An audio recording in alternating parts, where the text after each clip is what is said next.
हाँ जी, गुफ्तगू स्टार्ट करते हैं। अस्सलाम वालेकुम वंस अगेन।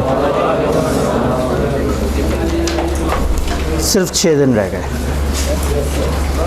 आज तो आ ही गए हैं। सिर्फ 6 दिन रह गए। मैं कहता हूँ वक्त गुजरने का पता ही नहीं लगेगा। तो वो आज इंशाल्लाह 2 और चैप्टर ख़त्म कर लेंगे तो हम अपनी मंजिल के काफ़ी करीब तरीन होते चले जाएंगे। क्या आप लोग साथ साथ पढ़ भी रहे हैं? भाई कुछ कहना चाहते हैं? क्या इसके बाद आप कब से आ रहे हैं क्लास में? डे 1 पे मैंने कुछ बातें बताई थी, ठीक है। डे 1 पे मैंने बताया था कि हम लोग क्या कर रहे हैं, हम एक्स्ट्रा से कुछ टेस्ट भी शेयर करते जा रहे हैं साथ साथ। वो जो हमारा ग्रुप बना हुआ है उसकी आप गूगल उसके जी बिल्कुल, उसकी डिस्क्रिप्शन में जब जाएंगे तो वहाँ पे हम लोग डेली बेसिस पे टेस्ट अपलोड कर रहे हैं। लेकिन एक फुल फ्लेज जो फाइनल मॉक एक्टिविटी है वो हमने कंडक्ट करनी है, वो होती है पेपर से ठीक 2 हफ्ते पहले। जिस दिन आई कैप में जो भी पेपर होता है उसके पूरे 14 दिन पहले उसी टाइम पे जो आई कैप वाला है हम यहाँ पे मॉक कंडक्ट करते हैं। तो मॉक हमारी एक बड़ी नोन एक्टिविटी है। तकरीबन 300-400 स्टूडेंट्स हर मॉक में हमारे पास ऑन एवरेज आके मॉक दे रहे होते हैं। मतलब उसको पूरा कॉलेज में सिर्फ इम्तिहान चल रहा होता है। तो हम बिल्कुल आई कैप वाली ही एक्टिविटी को रेप्लिकेट करते हैं। वो फॉर ऑल पब्लिक होती है और वो फिज़िकली लोग आके टेस्ट देते हैं और उनको फिज़िकली मार्क होके भी मिलते हैं। प्लस उस टाइम पे हमने कुछ ऑनलाइन टेस्टिंग की ऑप्शन भी दी होती है कि अगर दूसरे शहरों से कुछ लोग हैं तो वो ऑनलाइन भी मॉक हमें जमा करा सकते हैं और हम उनको ऑनलाइन मार्क करके दे रहे होते हैं। तो वो एक फुल फ्लेज एक्टिविटी होनी है पेपर से 2 हफ्ते पहले। यूँ समझें कि ये क्लासेस ख़त्म होने के 2 हफ्ते बाद, क्लासेस ख़त्म हुई 2 हफ्ते तक रिवीजन का टाइम मिला, फिर एक फुल फ्लेज मॉक। उसके अलावा अगर अपने आप को हल्का फुल्का असेस करना है तो डेली बेस पे हम गूगल ड्राइव पे टेस्ट और उससे एक आध दिन बाद उसका सॉल्यूशन शेयर करते जा रहे हैं। वो लोग जो अपने तौर पे सेल्फ असेस करना चाहें, देखना चाहें कि वो किस तरह से चल रहे हैं, तो उधर से असेस कर सकते हैं। कुछ ना भी करें तो हर चैप्टर ख़त्म होने के बाद उसके 2 पास पेपर हाथ से लिख लें और उसको सॉल्यूशन से कंपेयर कर लें। कन्फ्यूजन हो तो पास पेपर की जो डिस्कशन है, अब आप लोग अगर साथ साथ ड्राफ्टिंग सेशन ले रहे हैं तो बड़ी अच्छी बात है। अगर नहीं ले पा रहे हो तो उसकी वीडियो अटेंड कर लें, तो उसमें सर ने बड़ा थॉरोली उसको एक्सप्लेन किया होता है। तो ये एक फुल फ्लेज पैकेज है। इसका मकसद सिर्फ ये है कि आप लोग अगर साथ साथ चलें तो 12 दिन के बाद आप 80-90% तैयारी लेवल पर मौजूद हों। तो बस उसमें हमारी तरफ से कोशिश जारी है। अब अल्लाह करे आपकी तरफ से भी कोशिश जारी हो। ऑनलाइन अवेलेबल होने के बाद आवाम थोड़ी सी ठंडी हुई और हर अगले दिन जो है वो कुछ साथी हमसे जुदा होते जा रहे हैं, हिम्मत तोड़ते जा रहे हैं, हौसले पस्त होते जा रहे हैं। लेकिन कुछ लोग साथ साथ चल रहे हैं। तैयारी हो रही है या नहीं हो रही, लेकिन साथ साथ चल रहे हैं। अगर घर जाके वाकई ही ईमानदारी से पढ़ा जाए तो बड़े कम टाइम में घर जाके तैयार भी हो जाता है जो हमने पिछले दिन पढ़ा होता है। कहानी को आगे बढ़ाते हैं। आज का टारगेट हमारा काफ़ी टफ है, तो मैंने इसलिए सोचा कि पहले से सारी सेटिंग वगैरह होके और हम चीज़ों को कवर कर लें। मुझे एक दफ़ा देखना, मुझे लग रहा है स्क्रीन शेयरिंग थोड़ी सी कट रही है। नहीं, ठीक है।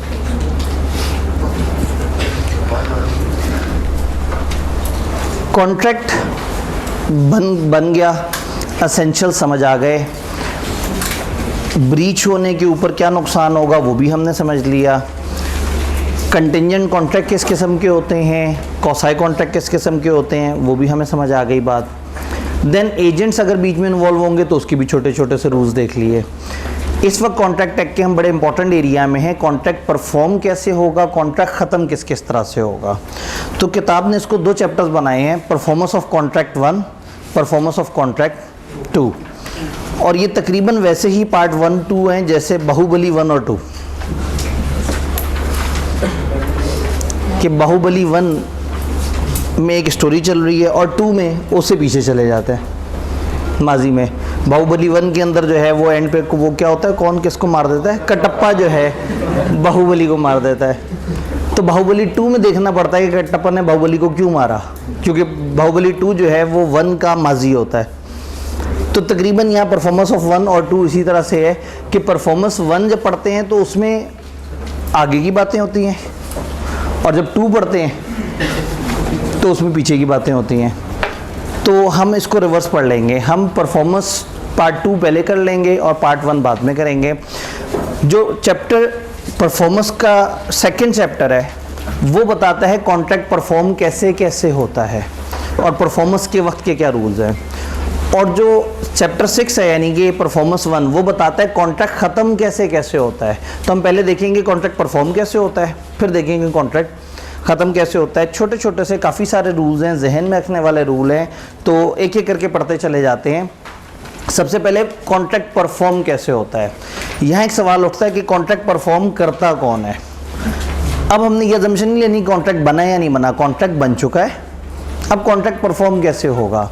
क्या कॉन्ट्रैक्ट हमेशा प्रोमिसर ने ही परफॉर्म करना है। आप याद करें हमने कहा था कंसिडरेशन कहीं और से भी आ सकती है। तो अब कॉन्ट्रैक्ट कौन परफॉर्म करेगा, हम कहेंगे कुछ खास ऐसे कॉन्ट्रैक्ट हैं जो सिर्फ प्रोमिसर ही परफॉर्म करेगा। वो खास कॉन्ट्रैक्ट कौन से हैं, पर्सनल स्किल्स वाले। एक डॉक्टर ने कहा था जी मैं आपका ऑपरेशन करूंगा 20 तारीख को, 20 तारीख को डॉक्टर के बजाय कोई और आके ऑपरेशन कर दे तो आपके लिए काबिल कबूल नहीं है, पर्सनल स्किल्स वाला है। एक बंदे ने कहा था मैं आपको पेंटिंग बना के दूंगा, एक बंदे ने कहा था मैं आपके कॉन्सर्ट में आके गाना गाऊंगा, एक बंदे ने कहा था मैं आपका केस लड़ूंगा। ये पर्सनल स्किल्स वाले कॉन्ट्रैक्ट हैं। तो जो पर्सनल स्किल्स वाले कॉन्ट्रैक्ट हैं उसमें रूल ये है कि वो डेलीगेट नहीं होंगे, वो वही बंदा परफॉर्म करेगा जिसने आपसे कहा है।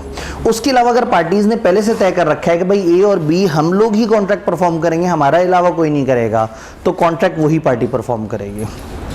तो पहला रूल, कॉन्ट्रैक्ट कौन परफॉर्म करता है। अगर पर्सनल स्किल्स हो या पहले से तय किया हुआ हो तो कॉन्ट्रैक्ट वही परफॉर्म करता है जिसने तय किया होता है कि मैं परफॉर्म करूँगा। सेकेंड रूल, अगर इस तरह के मामलात हों जहां एजेंट्स नॉर्मली चलते हैं तो कॉन्ट्रैक्ट एजेंट भी परफॉर्म कर सकता है और एजेंट का परफॉर्म किया हुआ कॉन्ट्रैक्ट एग्जैक्टली आपका परफॉर्म किया हुआ कॉन्ट्रैक्ट काउंट होगा। क्लियर। तो कॉन्ट्रैक्ट बंदा खुद भी परफॉर्म कर सकता है और अगर तय हुआ वो हो और अगर वहाँ की रवायत इस तरह से हो कि उस तरह के कॉन्ट्रैक्ट वो बंदा खुद करे या एजेंट करे तो एजेंट की परफॉर्मेंस भी हम मान लेंगे। समटाइम एक थर्ड पर्सन को कह दिया जाता है कि आप कॉन्ट्रैक्ट परफॉर्म करें। जब कॉन्ट्रैक्ट स्टार्ट होता है तो कॉन्ट्रैक्ट के स्टार्ट पे एक पार्टी दूसरे से कहती है मैं आपसे कॉन्ट्रैक्ट कर रहा हूँ लेकिन फलाना बंदा आके उसको परफॉर्म करेगा, फलाना थर्ड पर्सन। तो अगर किसी थर्ड पर्सन का आपस में एग्री कर लिया है तो फिर वो थर्ड पर्सन आके परफॉर्म करेगा। तो कॉन्ट्रैक्ट बंदा खुद भी परफॉर्म कर सकता है, एंड इफ एग्रीड तो थर्ड पर्सन भी परफॉर्म कर सकता है, और अगर नॉर्मल बिजनेस की परंपरा है तो एजेंट भी कॉन्ट्रैक्ट को परफॉर्म कर सकता है। ये तीनों बातें समझ आ रही हैं। अगर आपने शुरू में एग्री कर लिया कि हम एक थर्ड पर्सन से कॉन्ट्रैक्ट की परफॉर्मेंस लेनी है तो फिर उसके बाद आप बाद में ये नहीं कहेंगे कि ये क्या हुआ, मैंने तो मिस्टर ए से कॉन्ट्रैक्ट किया था, मुझे मिस्टर सी आके क्यों परफॉर्म करके दे रहे हैं। अगर आपने एग्री कर लिया था शुरू में तो अब आप मिस्टर सी से परफॉर्मेंस ले लेंगे। तो ये कॉन्ट्रैक्ट ये तीन तरह के लोग परफॉर्म करते हैं, या वो बंदा खुद करता है या उसका एजेंट करता है या कोई थर्ड पर्सन करता है। कहाँ कहाँ करता है वो भी हमने देख लिया। अब अगर उस बंदे की डेथ हो जाए जिसने कॉन्ट्रैक्ट का प्रॉमिस किया था, जो प्रोमिसर है, अगर वो उसकी डेथ हो गई तो अब वो कॉन्ट्रैक्ट कौन परफॉर्म करेगा, डिपेंड करता है कॉन्ट्रैक्ट कैसा था। अगर तो पर्सनल स्किल वाला था, एक बंदे ने पेंटिंग बना के देनी थी, अगर उसकी डेथ हो गई है तो कॉन्ट्रैक्ट भी मर गया, वॉइड हो गया। याद है कुछ ऐसा हुआ कि उसके बाद वो कॉन्ट्रैक्ट नाकारा हो गया। लेकिन अगर कोई ऐसा कॉन्ट्रैक्ट हो जिसमें पैसों से वो कॉन्ट्रैक्ट होता हो, एक बंदे ने दूसरे को चीज़ें सप्लाई की और दूसरे ने इसको 10,000 रुपये देने थे, जिसने 10,000 देने थे वो उसकी डेथ हो गई, तो फिर उसकी जो लीगल रिप्रेजेंटेटिव होंगे, उसकी जो वाली वर्सो होंगे, वो लोग वो अमाउंट पे करेंगे। अगर एक कॉन्ट्रैक्ट हुआ है और कॉन्ट्रैक्ट परफॉर्म होने से पहले एक बंदे की डेथ हो गई है तो कॉन्ट्रैक्ट एक बड़ा जालिम है, वो इंसान की लाश से भी कॉन्ट्रैक्ट परफॉर्म करवाता है। वो कहते हैं कॉन्ट्रैक्ट बना है, कॉन्ट्रैक्ट नहीं ख़त्म हुआ, बंदा ख़त्म हुआ है। कॉन्ट्रैक्ट ने जिम्मेदारी दी थी एक बंदे को, अब अगर वो बंदा मर गया तो उसके हिस्से की जिम्मेदारी उसके बच्चे अदा करेंगे। अब बच्चे कहें हमारा क्या कसूर कि अब्बा जी के हमें 10,000 रुपये देने पड़ रहे हैं। तो बात ये है कि जब बच्चों ने अब्बा जी के मरने पे उनकी प्रॉपर्टी ले ली, उस टाइम पे ये नहीं कहा हमें ऐसी क्या ख़ास बात कि हमें अब्बा जी की प्रॉपर्टी मिल गई, तो अब जो अब्बा जी की लाइबिलिटी है वो भी मिलेगी। हाँ, रूल ये है कि लाइबिलिटी एसेट से ज़्यादा नहीं हो सकती। अगर अब्बा जी ने 20 लाख रुपए तरका छोड़ा और लाइबिलिटी अब्बा जी की 25 लाख थी तो बच्चे 20 लाख तक लाइबल और सुपर लाइबल नहीं है। तो चौथा केस क्या हो गया, लीगल रिप्रेजेंटेटिव। अगर पर्सनल स्किल वाला कॉन्ट्रैक्ट ना हो या इसके अगेंस्ट तय ना हुआ हो तो एक बंदे की डेथ के केस में उसके लीगल रिप्रेजेंटेटिव उसका कॉन्ट्रैक्ट पूरा करेंगे। देन एक आखिरी केस आ जाता है जॉइंट प्रोमिसर्स। 2-3 लोगों ने मिलजुल के कॉन्ट्रैक्ट किया होता है। फर्स्ट करें मिस्टर ए, बी और सी ने मिलकर कॉन्ट्रैक्ट किया कि हम ऐसे परफॉर्म करेंगे, तो इसका रूल ये है कि उनमें से कोई अकेला परफॉर्म नहीं करेगा, वो तीनों के तीनों मिलकर परफॉर्म करेंगे। फिर लॉ कहता है फर्स्ट करें उनमें से एक आध की डेथ हो गई, तो जो जिंदा हैं वो और जो मर गए हैं उसके लीगल रिप्रेजेंटेटिव मिलकर परफॉर्म करेंगे। और अगर सारे के सारे मर गए तो सबके लीगल रिप्रेजेंटेटिव मिलकर परफॉर्म करेंगे। तो चैप्टर 7 का मेन पहला टॉपिक है कॉन्ट्रैक्ट कौन कौन परफॉर्म करता है, वो हमने देखने की कोशिश की। तो यहाँ पे हम देखते हैं अगर 3 जज़ाकल्लाह by whom contract must be perform, कौन कॉन्ट्रैक्ट को परफॉर्म करेगा? प्रोमिसर। अगर कॉन्ट्रैक्ट पर्सनल नेचर का है या ये एग्री हुआ था कि प्रोमिसर ही करेगा परफॉर्म, तो वो प्रोमिसर्स एजेंट। अगर पार्टीज की इंटेंशन ये है कि प्रॉमिस वो बंदा भी परफॉर्म कर सकता है और कोई और उसका एम्प्लॉय भी कर सकता है, तो फिर एजेंट परफॉर्म करे तो वो भी as equal. Legal representative on death of promisor unless contrary intention appear, unless कि आपने पहले से ही, कॉन्ट्रेरी का मतलब होता है इसके खिलाफ, इंटेंशन का मतलब है नीयत। अगर कॉन्ट्रैक्ट करते वक्त नीयत बना ली थी भाई कोई भी मर गया कॉन्ट्रैक्ट खत्म हो जाएगा, तो ठीक है। लेकिन नॉर्मली एक बंदे की डेथ में क्या होगा, उसके लीगल रिप्रेजेंटेटिव को ट्रांसफ़र हो जाएगा कॉन्ट्रैक्ट। एक exception unless contrary intention appears, और दूसरी है इफ़ कॉन्ट्रैक्ट इज ऑफ, तो पर्सनल नेचर वाला वो नहीं लीगल रिप्रेजेंटेटिव करेगा, और जहाँ कुछ और तय हुआ है वो नहीं होगा। Otherwise on death of promisor promise कौन परफॉर्म करेगा? Legal. Liability of legal representative is limited to amount of state of deceased, मरहूम की स्टेट तक जो उसकी जायदाद है बस वहाँ तक आप लायबल है। थर्ड पार्टी कब होगी? प्रोमिजी, एक प्रोमिसर है जिसने परफॉर्म करना है और एक प्रोमिजी है जिसके अगेंस्ट परफॉर्म करना है। तो प्रोमिजी की रजामंदी से contract can be perform by a third party, और जब आप एक्सेप्ट कर लेंगे फ्रॉम थर्ड पर्सन तो उसके बाद आप इसको इन्फोर्स नहीं कर सकते प्रोमिसर के अगेंस्ट। आपने कहा मुझे सी मुझे परफॉर्म करके दे, अब बाद में नहीं लड़ेंगे कि ये क्या बात हुई, मुझे सी क्यों परफॉर्म करके दे रहा है। जब आपने तय किया था कि कॉन्ट्रैक्ट कौन परफॉर्म करेगा, मिस्टर सी, तो ये कॉन्ट्रैक्ट मिस्टर सी ही परफॉर्म करेगा। Done. Joint promisor unless contrary intention appear, unless कि कुछ और तय हुआ वो, ये जुमला अक्सर नजर आएगा। इसका मतलब है कि कॉमन रूल हम बता रहे हैं, लेकिन अगर पार्टीज मिलके इसके अलावा कुछ तय कर लें तो वो फॉलो होगा। तो अगर कुछ नहीं तय हुआ तो कॉमन रूल ये है कि सेवरल प्रोमिसर्स होंगे, तो ऑल द प्रोमिसर जॉइंटली, अगर सारे जिंदा हैं तो सारे के सारे जॉइंटली परफॉर्म करेंगे। Representative of disease promisor jointly with surviving, अगर कुछ जिंदा हैं कुछ मर गए तो जो मर गए हैं उनके लीगल रिप्रेजेंटेटिव और जो सर्वाइवर्स हैं वो मिलके करेंगे, और अगर सारे ही मर गए तो रिप्रेजेंटेटिव ऑल ऑफ देम। तो जॉइंट प्रॉमिस के केस में जहन में रखना है अगर 2-3 बंदों ने मिलके वादा किया है तो वो सारे के सारे इकट्ठे परफॉर्म करेंगे, उनमें से कोई अकेला परफॉर्म नहीं करेगा। इवन डेथ भी हो जाए उनमें से कुछ की तो उनके रिप्रेजेंटेटिव जिंदा लोगों के साथ मिलके परफॉर्म करेंगे। यहाँ पे हमारे पास एक सवाल है, ऑल तो मैंने नहीं मांगा था लेकिन फिर भी बताएं। सर अगर सारे के सारे ये वो यकीन माने, ये मैंने अभी थोड़ी देर पहले बड़ी वजाहत से जी, लीगल रिप्रेजेंटेटिव मरते ही नहीं है। लीगल रिप्रेजेंटेटिव की डेफिनेशन हम आगे चैप्टर 18 में पढ़ते हैं। वो कहते हैं लीगल रिप्रेजेंटेटिव वो हैं जो एक बंदे के मरने पे उसकी जगह हो, या जो लीगल रिप्रेजेंटेटिव की नुमाइंदगी कर रहा हो वो भी लीगल रिप्रेजेंटेटिव है। तो लीगल रिप्रेजेंटेटिव के लीगल रिप्रेजेंटेटिव भी लीगल रिप्रेजेंटेटिव है। जिसके पास पैसे होते हैं ना उसके लीगल रिप्रेजेंटेटिव हमेशा रहते हैं। बड़ा खूबसूरत असूल है दुनिया का, जो बगैर पैसों के मरे उसका कोई नहीं होता। जो पैसों से मरता है ना तो कहीं ना कहीं से कोई ना कोई लीगल रिप्रेजेंटेटिव ज़रूर आ जाता है। तो और अगर वो मर जाएंगे तो उनके लीगल रिप्रेजेंटेटिव आ जाएंगे। डन। लेकिन वही वाली बात, कोशिश करें इतना दूर मत सोचा करें। बी लॉ का सबसे बड़ा प्रॉब्लम कि सामने का बड़ा मज़े का लॉ होता है, समझ भी आ रहा होता है और सिनेरियो वहाँ से आ रहे होते हैं, लेकिन हम बैठ के इफ़ लगा के एक नई परवाज़ पे चले जाते हैं और फिर इफ़ के साथ खेलते रहते हैं और खुद ही एक मुकदमा बनाते हैं और खुद ही परेशान हो जाते हैं और कहते हैं बी लॉ तो हो ही नहीं रहा। और भाई बी लॉ में तो सीधा सीधा लिखा हुआ था, आप तो इफ़ दर इफ़ चलते चलते पता नहीं कहाँ तक पहुँच गए। कोई कसूर नहीं है आपका, मैं भी आपकी जगह होता तो मैं कहता सर अगर लीगल रिप्रेजेंटेटिव माइनर हुआ फिर, है ना, टेक्निकल बात तो है। और अगर लीगल रिप्रेजेंटेटिव अनसाउंड हुआ तो उसका लीगल रिप्रेजेंटेटिव, वो अगर माइनर हुआ तो उसका कफील। तो जितना सोचेंगे उतनी बातें निकलेंगी, लेकिन इतना सोचना ही नहीं है, इतना है ही नहीं। वो गुड़ से मार रहे हैं, आप जहर की तलाश में, इतना ही है। और इतने में से ही सवाल आते हैं और ऐसे ही सवाल आते हैं। तो अपने आप के लिए पेचीदा नहीं बनाना खुद ही से। डन। तो बहरहाल अगर सारे मर जाएं तो सबके लीगल रिप्रेजेंटेटिव मिल के परफॉर्म करेंगे।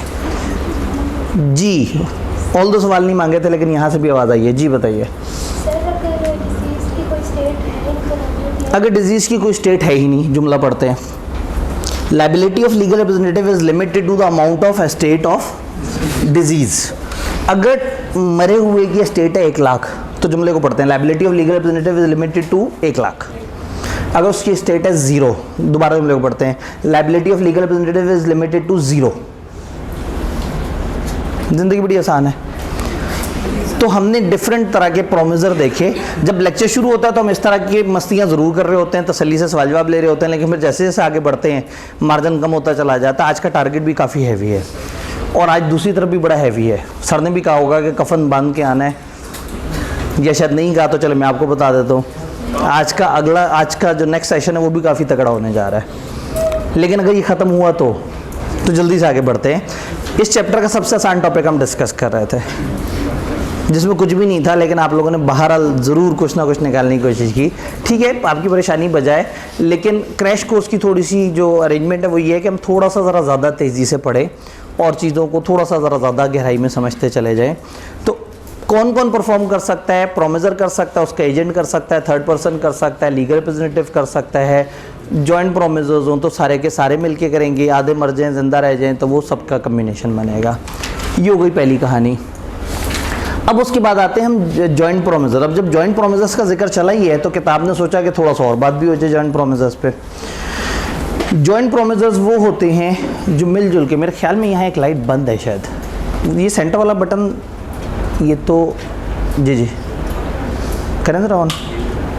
ये वाली लाइट है, ये वाली इसके साथ कनेक्ट हुई है। डन हो गया। तो जब हम बात करते हैं प्रॉमिस की, तो प्रॉमिस करना है जॉइंट प्रोमिजर्स ने परफॉर्म। अब जॉइंट प्रोमिजर्स के बारे में किताब कुछ रूल बताना चाह रही है। 4 हैं जॉइंट प्रोमिजर, ABCD। इन चारों ने मिलकर परफॉर्म करना है प्रॉमिस।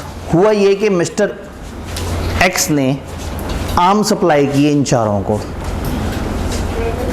अब इस वक्त बंदे चाह रहे हैं तो मेरे ख्याल में 1 किलो आम से तो काम नहीं चलेगा, तो कोई 1000 रुपए के आम सोच लेते हैं। 1000 भी कम हो जाएगा, 1200 कर लेते हैं, 1-1 किलो हर किसी को डिवाइड कर देते हैं। मिस्टर एक्स ने 1200 रुपए के आम बेचे ABC को, ABCD को। 4 बंदों को आम बेचे, उसने आम बेच दी। अब इन लोगों ने क्या करना है? पैसे देने हैं। पैसे देने के प्रॉमिस में ही प्रोमिजर है। अब इनमें से कौन पैसे देगा? ये चारों मिलके पैसे देंगे। अब ये चारों पैसे देने जाते हैं तो ये तो मिलके देंगे, लेकिन वो जो दूसरी तरफ वाला बंदा है उस पे पाबंदी नहीं है कि वो इन चारों के पास इकट्ठे आके मिले और इनसे पैसे ले। जॉइंट प्रोमिजर की लायबिलिटी होती है जॉइंट एंड सेवरल। वो जॉइंटली तो लायबल हैं, लेकिन सामने वाले की नज़र में सेवरल भी लायबल है, अकेले अकेले भी लायबल है। मिस्टर एक्स आया, उसने C से सारे पैसे ले लिए, अलाउड है। अगर ये पैसे देने जाते तो C अकेला नहीं जा सकता था, चारों को इकट्ठे जाना था। लेकिन जो पैसे मांगने वाला है उसने क्या किया? C से पैसे मांग लिए। तो पहला रूल ये कि इनकी लायबिलिटी जॉइंट एंड सेवरल है, ये अकेले अकेले भी लायबल है और कंबाइंड भी लायबल है। ये बात समझ आ गई? C जब उसे 1200 के 1200 दे चुका होगा तो C का भी कोई राइट है? क्या राइट है? बाकियों से कहे तुम लोग अपने अपने से के पैसे दो, तो ये दूसरा रूल है कि जिस एक ने पैसे दे दिए वो कंट्रीब्यूशन मांग सकता है बाकी सब से। तो वो तीनों से कहेगा मुझे 300 रुपए दो, क्योंकि मैंने तुम सबके बिहाफ पे पैसे दे दिए हैं। फर्ज करें जब वो तीनों से कहे कि 300 रुपए दो, तो मिस्टर B भाग जाए और ऐसा भागे कि काबू ही ना आए और फ्रॉड करके रफू चक्कर हो गया, तो C क्या आप सारा लॉस खुद बर्दाश्त करें? नहीं। अब क्या होगा? 1200 3 में डिवाइड हो जाएगा, 400 हर बंदे के ज़िम्मे आएगा।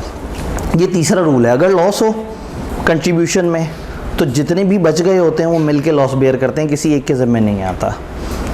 तो जॉइंट प्रोमिसर की लायबिलिटी जॉइंट एंड सेवरल होती है। देन ये कंट्रीब्यूशन मांगेंगे एक दूसरे से, अगर किसी एक ने सारे पैसे दे दिए। देन कंट्रीब्यूशन में अगर लॉस हो रहा होगा वो भी मांगेंगे बाकियों से। चौथा रूल, प्रोमिजी चाहे तो इनमें से किसी एक आध को आज़ाद कर दे।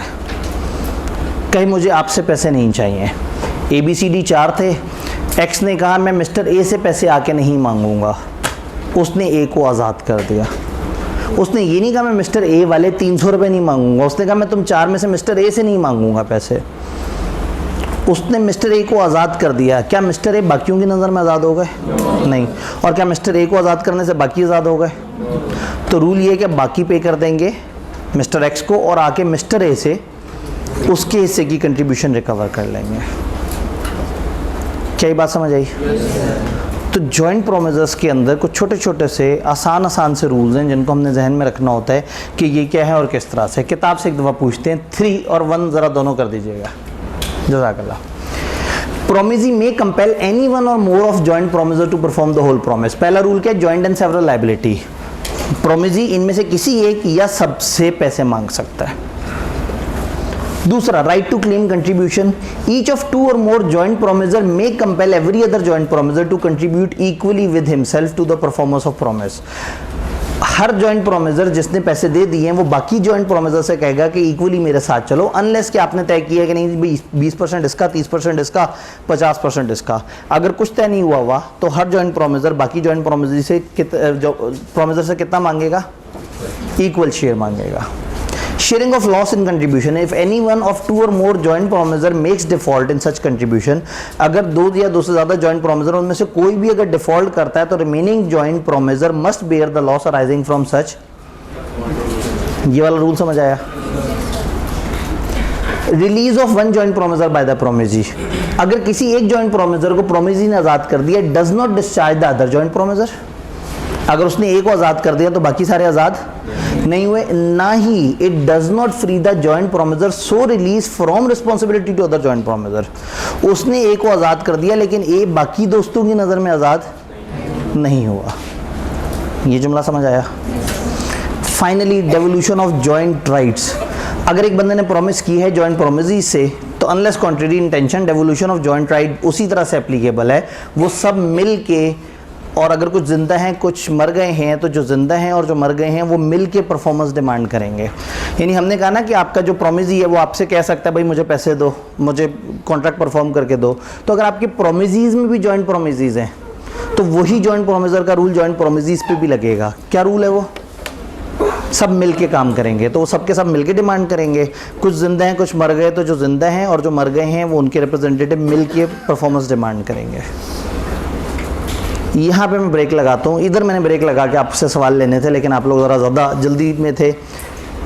कोई सवाल, कोई परेशानी यहाँ तक जो हमने बात की है?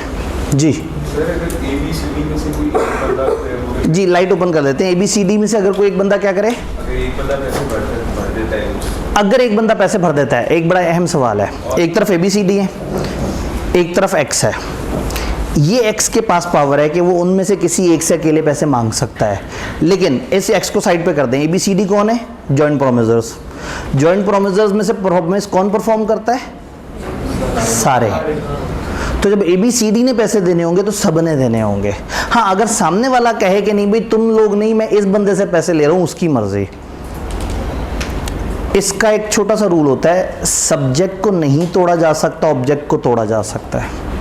जब आप सब्जेक्ट हैं, जी एक मिनट, जब आप सब्जेक्ट हैं, आप काम कर रहे हैं तो आपने मिलके काम करना है। लेकिन जो आपसे काम करवा रहा है वो किसी एक से भी काम करवा सकता है। तो अगर पेपर में सवाल आए कि 4 बंदों ने पैसे देने थे 2 बंदों के और उन 4 में से किसी एक ने दे दिया, आप कहें गलत किया।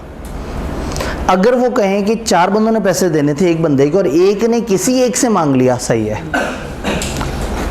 ऑपोजिट साइड्स वाला बंदा डिमांड करते हुए, यानी कि सब्जेक्ट जो काम कर रहा है वो इकट्ठे काम करेगा और ऑब्जेक्ट जिससे काम करवाया जा रहा है उसको तोड़ा जा सकता है। तो डिमांड करने वाला किसी एक से कह दे वैलिड है, लेकिन अगर इन्होंने खुद परफॉर्म करना है तो सब ने मिलकर परफॉर्म करना है। जी सर सर कोई डिमांड करने वाले की मतलब बाकी दे नहीं रहे, एक ही काबू में आता है उससे ले लेते हैं। जी, अगर बाकी नहीं दे रहे और एक काबू आ गया और उसने पैसे दे दिए, अच्छा फिर तो वो अगर फिर बाद में जो कहेगा कि मैंने पहले पैसे दे दिए, तो वो अपने बाकी के जो जॉइंट से प्रॉमिसेस होंगे उनसे कॉम्पनसेशन क्लेम कर सकते हैं। जाहिर है अगर एक 4 बंदे हैं और 3 भाग गए और एक पकड़ा गया तो सारी जिम्मेदारी तो वो अदा कर देगा।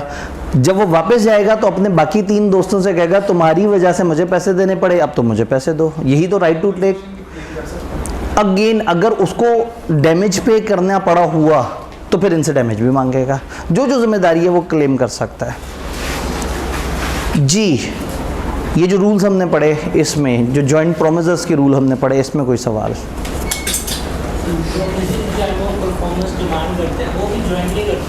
जी, अगर जॉइंट प्रोमिसेस डिमांड कर रहे हैं परफॉर्मेंस। अब भाई ने एक अहम नुक्ते की तरफ बात की है।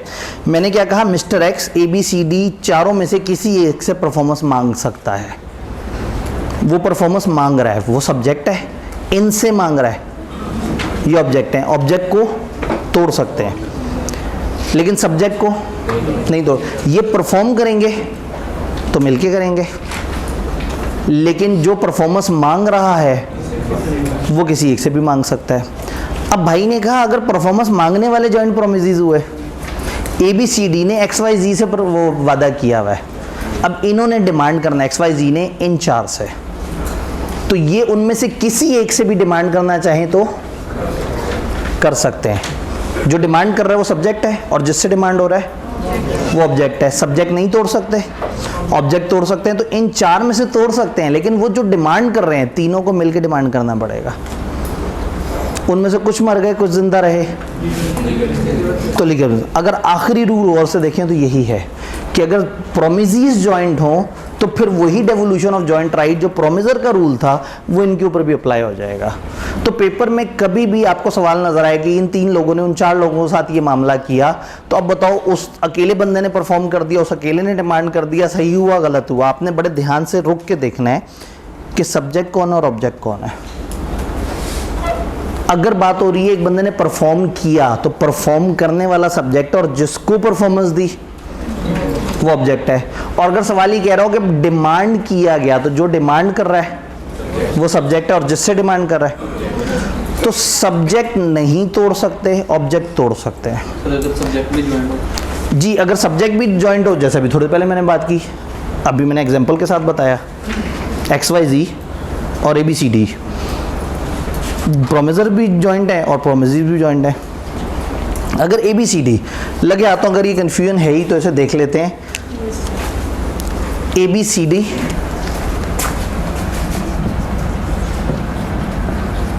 XYZ, आपको तो इन लोगों के दरमियान 2 प्रोमिसेस हैं। इन्होंने आम देने का प्रॉमिस किया है, इन्होंने पैसे देने का प्रॉमिस किया है। अब मेरा आपसे सवाल है, इस वक्त किस प्रॉमिस का जिक्र कर रहे हैं आप? इन्होंने आम देना है, मैंगो, और इन्होंने पैसे देने हैं। हाँ जी, कौन से प्रॉमिस का जिक्र कर रहे हैं? पैसे। इन्होंने पैसे देने हैं, उनको देने हैं। 2 बातें हो सकती हैं, या ये पैसे देंगे उन्हें, या वो इनसे डिमांड करेंगे कि पैसे दो। 2 ही काम होंगे, या परफॉर्मेंस होगी या डिमांड ऑफ परफॉर्मेंस होगी। तो जब इन्होंने पैसे देने हैं, ये क्या बन गए? सब्जेक्ट। इन्होंने पैसे, तो कौन देगा इनमें से? ये सारे देंगे। किनको देने हैं? किसी एक को भी दे सकते हैं। सर ये फिर डिपेंड करता है कि पहले डिमांड क्या चीज़ है। जी जी बिल्कुल, इसीलिए ना अब मैं एक काम करता हूँ, सारी एग्जांपल्स इसमें डाल देते हैं। 2 प्रॉमिस हैं और 2 हरकतें हैं। एक हरकत है परफॉर्मेंस, एक है डिमांड। और 2 प्रॉमिस हैं, एक आम देने का प्रॉमिस, एक पैसे देने का। आपसे पूछा आप लोगों ने कहा सर कैश की बात कर लें। कैश देने के प्रॉमिस में इन 3 ने पैसे देने हैं उन 4 को, ऐसे ही है। तो जिन्होंने पैसे देने हैं वो सब्जेक्ट है, मिलके पैसे देंगे। जिनको पैसे देने हैं वो ऑब्जेक्ट है, किसी एक को भी पैसे दे दें चल जाएगा। पहला केस 4 में से। केस नंबर 2, इसी कैश वाले प्रॉमिस की बात करते हैं। अब मैं कहता हूं परफॉर्म करने वालों को छोड़ें, डिमांड करने वालों की तरफ चलते हैं।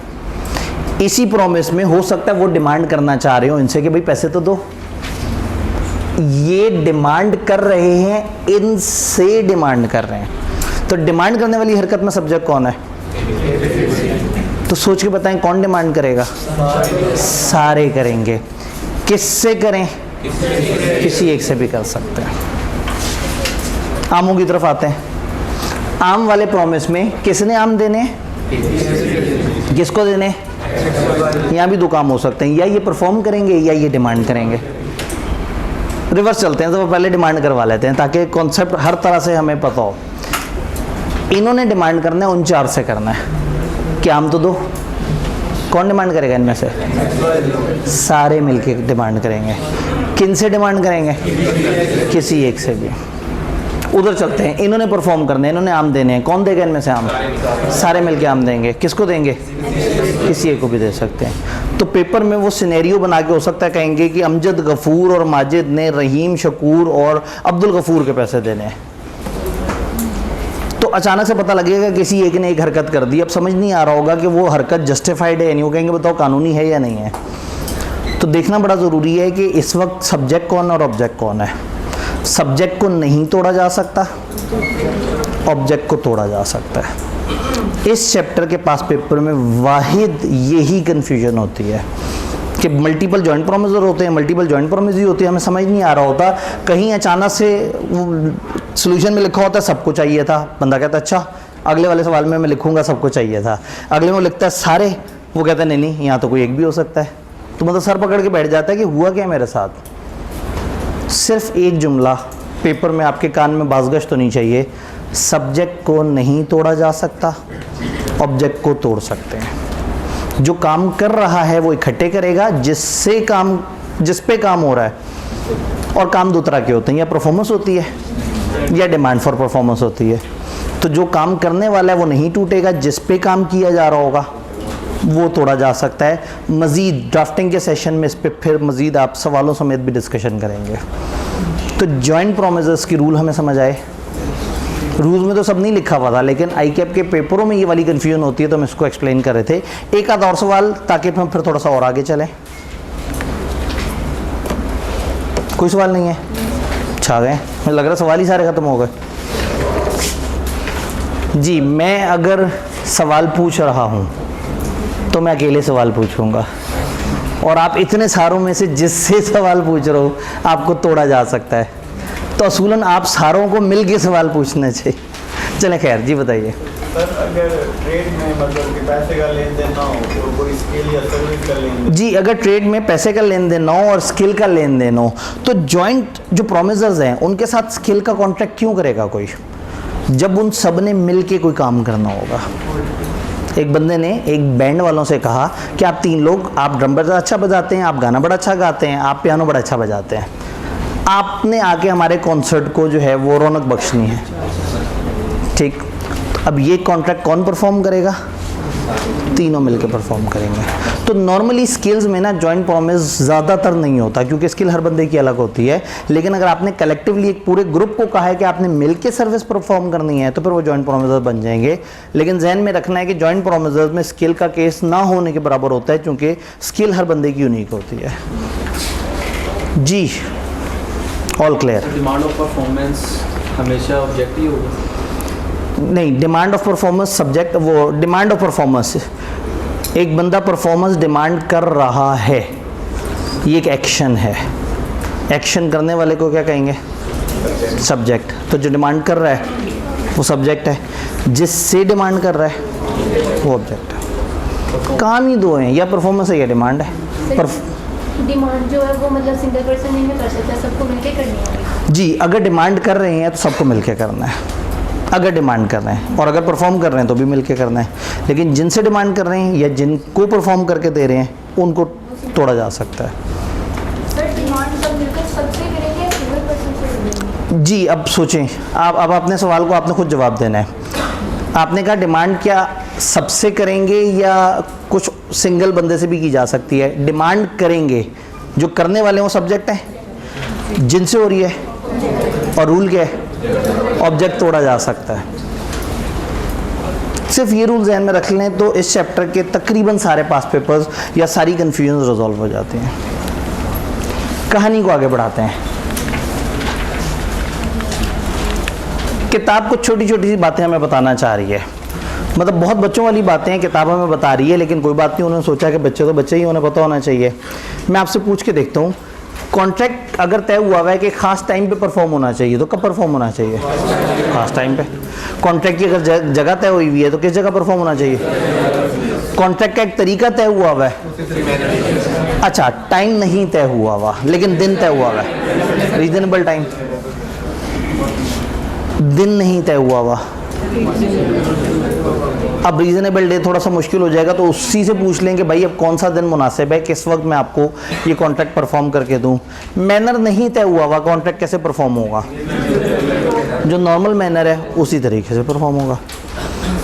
अगर कॉन्ट्रैक्ट में लिखा है कि पहले प्रोमिसरी कहेगा परफॉर्म करो तो फिर प्रोमिसर परफॉर्म करेगा, तो फिर प्रोमिसर कब परफॉर्मेंस देगा? जब प्रोमिसरी डिमांड करेगा। इतनी सी बातों पे टॉपिक बना दिया उन्होंने, कोई शर्म होती है, कोई हया होती है। 3 जज़ाकल्लाह। Circumstances, no time for performance is specified, तो must be perform within a reasonable time. Promise is to be performed on certain day, दिन डिफाइंड है, टाइम डिफाइंड नहीं है। तो may perform at any time during usual hours of business on certain place at which promise ought to perform. उस दिन उस जगह जिस जगह परफॉर्म होना है आप कोई भी रीजनेबल टाइम पे परफॉर्म कर सकते हैं।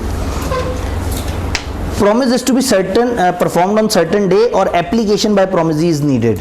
ये नीडेड है कि प्रॉमिसरी हमें अप्लाई करे, तो promissory shall apply for performance at proper place and usual hour. वो परफॉर्मेंस के लिए अप्लाई करेगा, कहेगा भाई इस दिन इस जगह पे आके परफॉर्म कर दो, तो जब वो हमें अप्लाई कर देगा तो हम परफॉर्म कर देंगे। No place is fixed, promisor को चाहिए कि प्रॉमिसरी से पूछे भाईजान तुमने जगह नहीं बताई, कौन सी जगह पे परफॉर्म करना है, और अगर बिल्कुल ना पता लग रही हो तो जो उसका यूजुअल बिजनेस एड्रेस है आप वहाँ जाके परफॉर्म कर सकते हैं।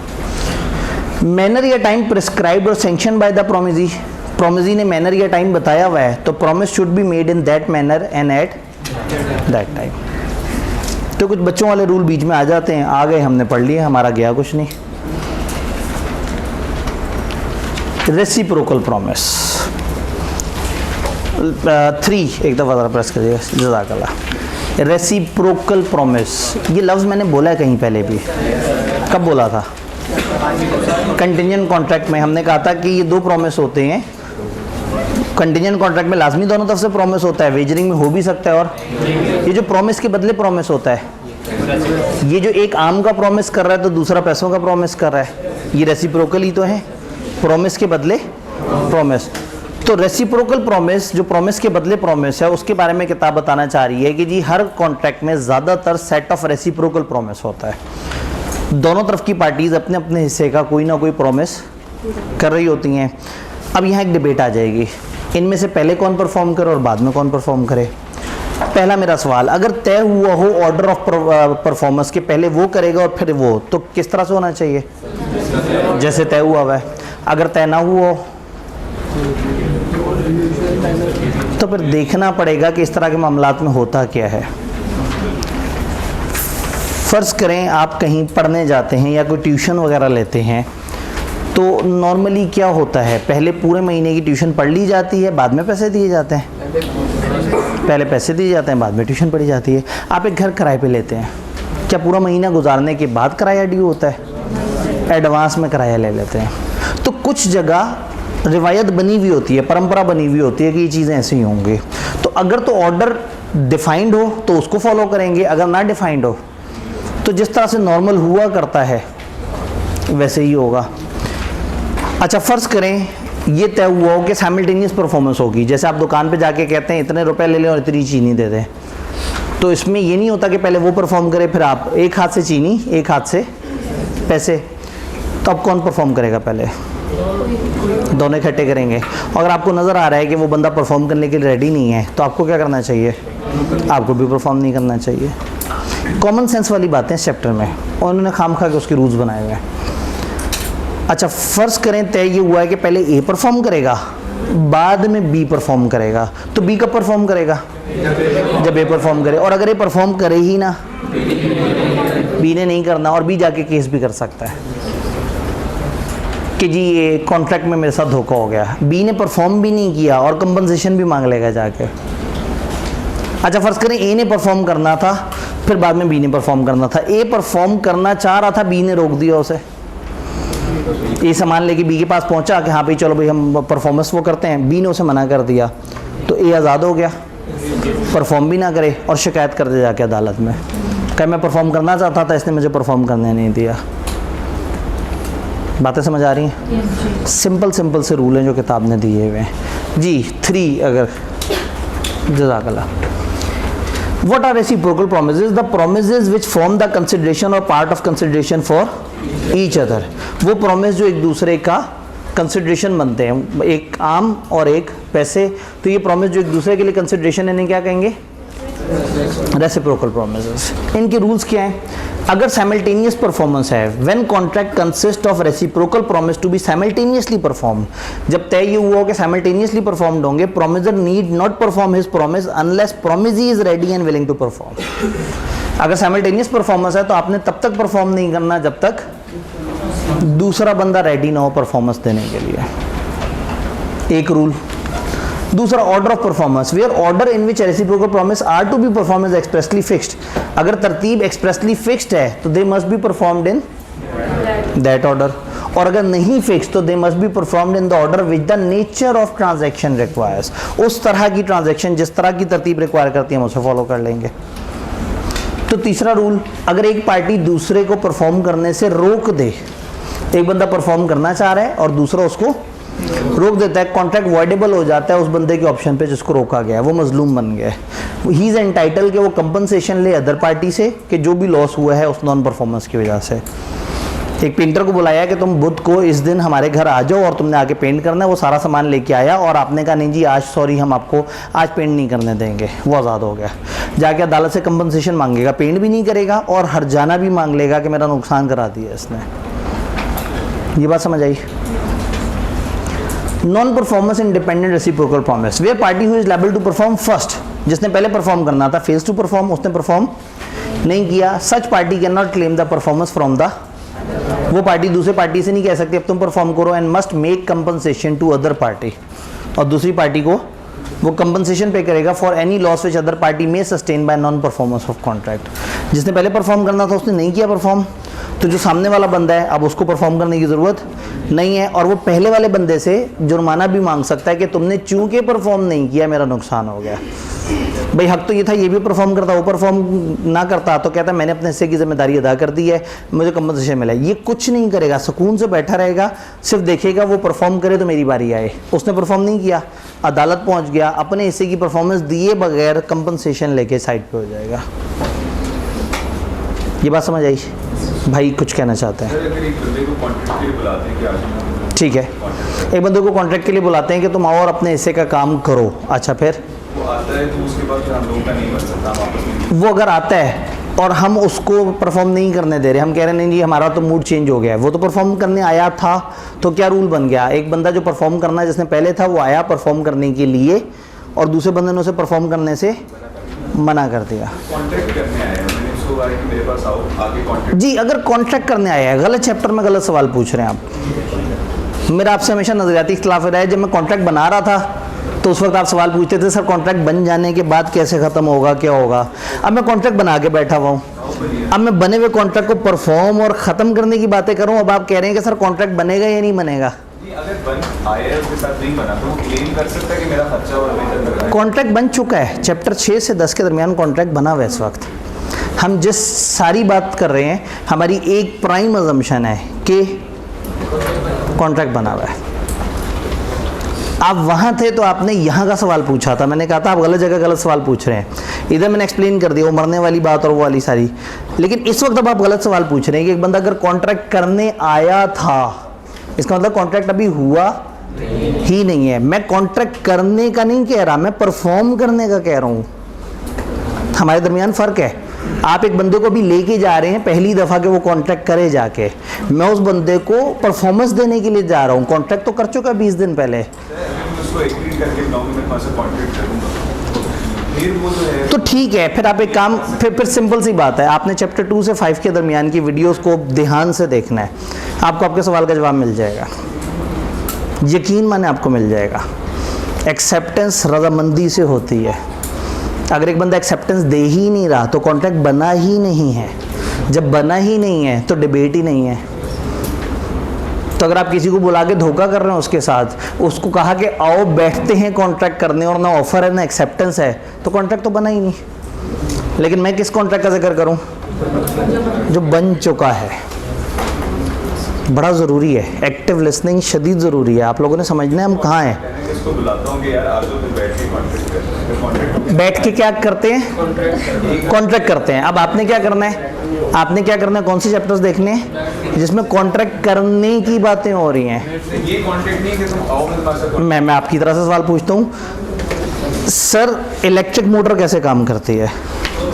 तो भाई वो आप पीछे पढ़ के आए हुए हैं, उससे हमारा कोई ताल्लुक नहीं है।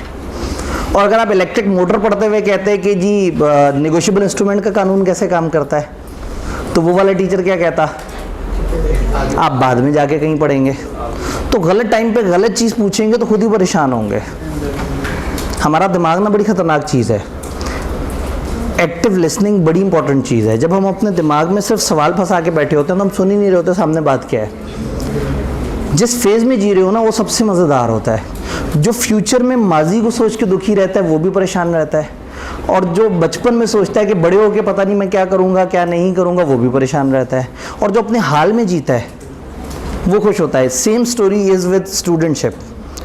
जो पढ़ रहे हैं उसको एंजॉय करना बड़ा ज़रूरी है। होता ये है कि वो पढ़ते हुए आप कहते हैं वो बाद में पता नहीं क्या होगा, वो बाद का सोच के आप वो चीज़ भी मिस कर देते हैं, और जब बाद में पहुँचते हैं तो उस वक्त पूछते हैं सर वो पीछे क्या हुआ था। ये बड़ी ज़रूरी चीज़ है। मतलब मैं किसी को हाईलाइट नहीं कर रहा, मैं आपको एक जनरल रूल बता रहा हूँ कि अपनी जिस मौजूदा सिचुएशन में उसको एंजॉय करें, हमेशा बड़ा मज़ेदार काम होता है। जब भी आप आज फ्यूचर को सोचेंगे और फ्यूचर में पास्ट को सोचेंगे तो हमेशा परेशान होंगे। इसीलिए मैं कह रहा हूँ आज हमारे पास पास जिंदा है वीडियो फॉर्म में, आप उसमें जाके देखेंगे। यकीन माने जब आप उस चैप्टर में बैठ के उस इरादे से उसे देखेंगे आपको आपके सवाल का जवाब यकीनन मिलेगा। लेकिन गलत चैप्टर में बैठ के गलत सोचेंगे। इस वक्त हम रूल्स कुछ और पढ़ रहे हैं, अब इन रूल्स में ज़बरदस्ती फिट करेंगे कॉन्ट्रैक्ट बनने के रूल्स तो मुश्किल में आ जाएंगे। और कॉन्ट्रैक्ट बनने के रूल्स में अगर हम ज़बरदस्ती फिट कर रहे थे कि कॉन्ट्रैक्ट ख़त्म कैसे होगा तो भी परेशान थे। मुझे उस वक्त भी आपके चेहरे पे ऐसी ही परेशानी नज़र आई थी, क्योंकि उस वक्त आप आगे का सोच रहे थे और आज आप पीछे का सोच रहे हैं। कोशिश करें आज के मौजूदा सिचुएशन को एंजॉय करें। हमने 4 रूल्स पढ़े हैं, पता है कौन से 4? अभी मैंने 4 रूल्स पढ़ाए हैं रेसिप्रोकल प्रॉमिस के। क्या हैं वो 4 रूल्स जी? या साइमल्टेनियसली होंगे तो फिर क्या होना होगा? आपको रेडी रहना पड़ेगा। अगला बंदा रेडी है तो आप उस वक्त परफॉर्म करेंगे। और ठीक है, हाँ, तो तय किया जाएगा कि कौन पहले किस तरीके से चलेगा। अगर तय हो जाए तो वैसे चलेंगे, ना तय हो तो जो नॉर्मल वो है। अच्छा, उसके बाद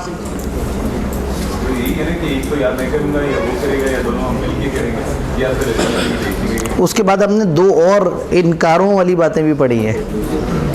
चैप्टर 6 करने से एक परफॉर्म करेगा जिसने पहले परफॉर्म करना है, अगर वो परफॉर्म नहीं करेगा तो दूसरा बंदा आज़ाद है, उसको परफॉर्म करने की भी ज़रूरत नहीं है, वो केस कर सकता है। और अगर पहला परफॉर्म करने गया दूसरे ने उसे परफॉर्म ना करने दिया तो ये समझने थे इस वक्त। तो आप इस पर सिर्फ शुरू के 2 रूल्स में फंसे हुए हैं। मैं अगले 2 रूल्स पढ़ा चुका और आप कॉन्ट्रैक्ट बनाने के बारे में सोच रहे थे। टाइम लगाया, सबका नुकसान हुआ है, लेकिन सिर्फ बताना मकसद ये था कि एक छोटा सा रूल है, ये ज़िंदगी भर याद रखें। अपने आज में जिए, हमेशा सुकून में रहेंगे। जब आज आप सोच रहे हैं ना कि पता नहीं सीए करके मुझे नौकरी मिलेगी या नहीं मिलेगी, तो किताब भी नहीं पढ़ी जाएगी। और जब सीए के एंड के करीब पहुंचेंगे तो सोचेंगे काश उस दिन किताब पढ़ ली होती तो आज नौकरी आराम से मिल जाती। उस दिन नौकरी मिलेगी नहीं मिलेगी? हाँ जी मिलेगी। कब मिलेगी? अगर आज पढ़ेंगे। आज अगर सोचेंगे उस दिन नौकरी मिलेगी या नहीं मिलेगी, तो उस दिन बैठ के सोच रहे होंगे कि उस दिन पढ़ लिया होता। आज को एंजॉय करें। आज जो है ना वो सबसे बेस्ट करना है। आज आपका टारगेट है आपने बीलो करना है, बीलो अच्छे तरीके से तैयार करना है। हमारा टारगेट था हमने बहुत खूबसूरत तरीके से 6-7 करना था, जो मुख्तलिफ सवालों की नज़र अच्छा खासा हो चुका। लेकिन ये है कि आज का टॉपिक, आज का टारगेट ये है कि हमने पढ़ना है। आज हमने इस वक्त क्या करना है, अगले 1.5 महीने में क्या करना है। अब इस वक्त बैठ के ये नहीं सोचना कि 2027 में सुनामी अगर कराची को टकराएगा तो मेरे साथ क्या होगा। नहीं सोचना, वाकई नहीं सोचना, नहीं तो सिर्फ वो सोचते रहेंगे 2027 भी आ जाएगा और आप अपनी परफॉर्मेंस ख़राब करेंगे। तो ये लाइफ का गोल्डन रूल याद रखें, अनकंट्रोलेबल को कंट्रोल नहीं किया जा सकता। और आज जिस सिचुएशन में आप अपने आज के टारगेट को पूरा करें, मत सोचें बहुत आगे का। और जब बहुत आगे पहुंचे हो तो मत सोचें कि मैं पास्ट में 6 साल पहले ऐसे कर लेता तो ऐसे हो गया होता, अगर मैंने इंजीनियरिंग कर रहा होता तो मैं आज 4थे साल में होता। नहीं सोचना, क्योंकि आप नहीं कर रहे इंजीनियरिंग, आप आज डे 0 पे बैठे हैं। हर दिन ये सोचना है कि आज डे 0 है, मैंने अब आगे की प्लानिंग करनी है कि मैं क्या करूँ। अपने आप को डे 5 पे नहीं काउंट करना कि मेरे 4 दिन ज़ाया हो चुके हैं। आप हर दिन डे 0 पे बैठे हैं और हर दिन नए तरीके से आप प्लान करेंगे। तो ये लाइफ लेसन लेक्चर से ज़्यादा ज़रूरी था, देना ज़रूरी था, लेकिन लेक्चर भी ज़रूरी था। तो वापस लेक्चर की तरफ आते हैं। अगर अनलॉफुल वाले चक्कर आ जाए, रेसिप्रोकल प्रोमिसेस हैं। अब रेसिप्रोकल प्रोमिसेस में 2 तरह के हम प्रॉमिस करते हैं। पहले एक सेट ऑफ प्रॉमिस करते हैं जो कि लीगल होता है, लीगल, और फिर एक सेट ऑफ प्रॉमिस करते हैं जो इलीगल होता है। पहले लीगल, बाद में इलीगल। ये बात हमने पहले पढ़ी थी कि अगर पहला वाला लीगल है और बाद वाला इलीगल है तो पहला चल जाएगा और बाद वाला ख़त्म हो जाएगा। लेकिन अगर पहला वाला इलीगल हो तो दोनों वॉइड हो जाएंगे, बाद वाला भी फारिग हो जाएगा। फिर यहाँ किताब बताती है कि अगर 2 बंदे आपस में तय करें अल्टरनेटिव प्रॉमिस के ऊपर, वो कहीं काम करते हैं, हम मैं और तुम ये एग्रीमेंट कर लेते हैं कि या वो वाला कॉन्ट्रैक्ट कर लेते हैं या वो वाला कॉन्ट्रैक्ट कर लेते हैं। ए ने बी से कहा तो मुझे 25 लाख रुपए दो, मैं तुम्हें इतनी गंदम सप्लाई करूँगा, या मुझे 10 लाख रुपए दो, मैं तुम्हें स्मगलिंग का माल दे दूँगा। तो एक तरफ 25 लाख में एक जेन्युइन चीज़ है और एक तरफ 10 लाख में एक इलीगल चीज़ है, तो माना जाएगा कि ये एक कॉन्ट्रैक्ट है 25 लाख रुपए में गंदम का। जो उसका इलीगल विंग है हम उसको इग्नोर कर देंगे। तो where the party who is liable, अब ये वो वाले हैं, if illegal part can not be separated then whole agreement is illegal. अगर इलीगल पार्ट सेपरेट हो सकता है तो फिर हम देखेंगे कि कौन सा रिजेक्ट करना है कौन सा नहीं। आप याद करें हमने पढ़ा था कि अगर थोड़ा सा भी इलीगल हो जाए तो कॉन्ट्रैक्ट पूरा ख़त्म हो जाता है। लेकिन अगर सेपरेट हो सके कि ये गंदम का कॉन्ट्रैक्ट अलग है और वो स्मगलिंग का अलग है, अगर सेपरेट हो सके तो फिर हम इन रूल्स की तरफ आएंगे। रूल क्या है, where person reciprocally promise firstly to do certain legal things and secondly to do certain legal things. The first set of promise is a contract but second is a void agreement. अगर पहले में legal बातों का वो कर रहे हैं और बाद में इलीगल का, तो जो लीगल वाला है वो सही है और जो इलीगल वाला वो सही नहीं। और अगर अल्टरनेटिव हो, इन case of alternative promise one branch of which is legal and the other illegal, एक ब्रांच लीगल और एक ब्रांच इलीगल है, तो legal branch alone can be enforced. ये हम जब ऑब्जेक्ट पढ़ रहे थे, ऑब्जेक्ट और कंसिडरेशन अनलॉफुल, तो मैंने आपसे कहा था कि इसमें ये जो पार्टली अनलॉफुल वाला रूल है वो हम थोड़ा सा आगे जाके चैप्टर 7 के साथ पढ़ेंगे। तो ये 6 रूल्स हैं। ICAP अगर रट्टे वाला सवाल पूछना चाहे तो उसका बड़ा फेवरेट है कि वो पूछ ले रेसिप्रोकल प्रॉमिसेस के रूल्स बता दो, जो कि 6 लिखे हुए हैं। वो पूछना चाहे तो पूछ सकता है जॉइंट प्रॉमिसेस के रूल्स बता दो, वो भी 5 के करीब हैं।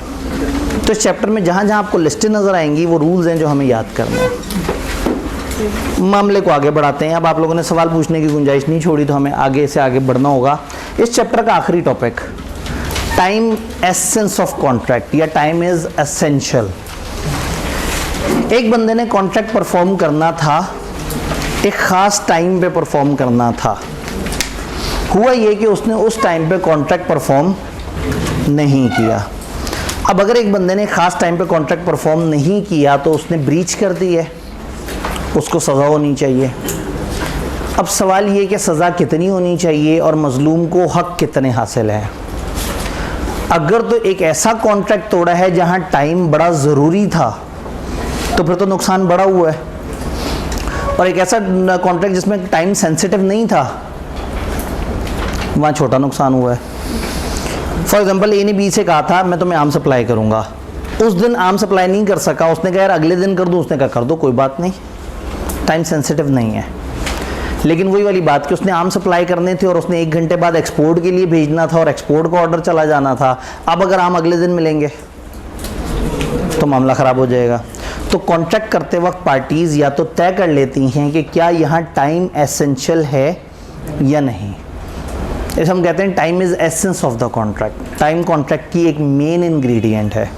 तो अगर कॉन्ट्रैक्ट के अंदर time is most essential thing तो फिर कॉन्ट्रैक्ट ज़्यादा हसास है, फिर जिसने तोड़ा है उसको ज़्यादा नुकसान कराया जा सकता है। और अगर टाइम एसेंस ना हो तो हल्के फुल्के जुर्माने से भी बात बन सकती है।